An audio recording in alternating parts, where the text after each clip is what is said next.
In a previous video, we looked at if statements. And you'll remember if statements check some type of condition. And if that condition is true, some code is run. You'll also remember that we can have multiple conditions to check. So we could have if some condition, and then we could have an else if and check a second condition, and another else if and check a third condition if we need to. And we can have as many else ifs as we need. Finally, we have a catch-all where we just have an else, and the else runs if none of the previous conditions were true. And you can imagine an if statement looks like this. We have a statement, we make some sort of decision. If it's true, we run some code. If it's not true, we run some more code. What we're going to look at in this video is something called a nested if statement. And I'll just move to my next slide. So a nested if statement has an if statement within an if statement. So you can see here on this slide, I'm checking some condition.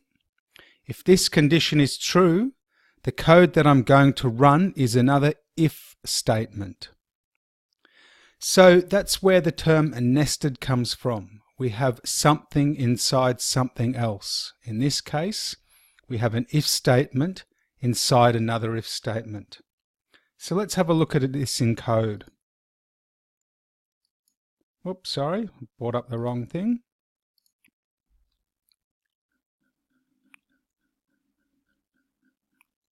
Okay, so you can see here, I have a method called test nested if. I have an int variable called age that's equal to 29. So I'm checking if age is less than 13, print out you are not a teenager. Else if age is less than 19, print out you are a teenager. Because obviously if they're not less than 13, but they are less than 19, then they're going to be 13, 14, 15, 16, 17, 18. So we could print out you're a teenager. Then I have an else. And you can see within my else here, I have a second if statement. So this is the nested if statement.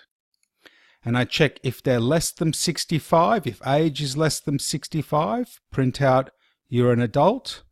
Else, print out you are now a senior. So when we run this code and the age is equal to 29, we can see this is not going to be true. This is not going to be true. And given that both of these are not true, the else will run. Remember, the else is the catch-all. It catches, it is a default. It runs when none of the previous statements are true. We don't need to have an else. It is optional.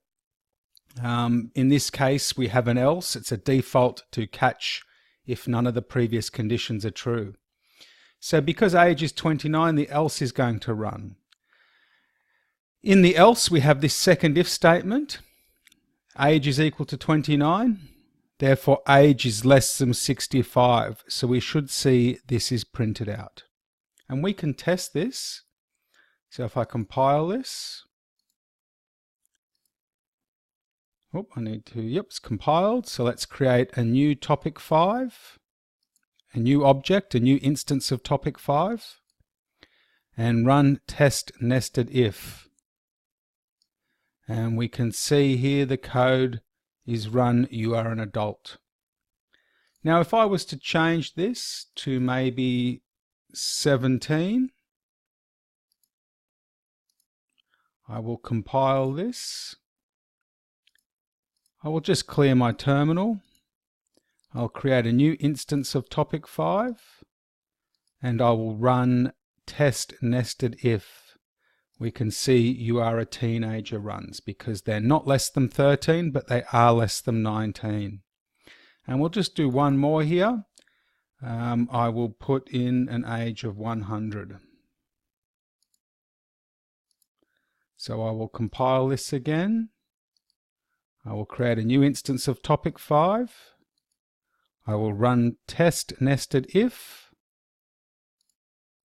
and we can see you are now a senior because the else ran in the nested if statement.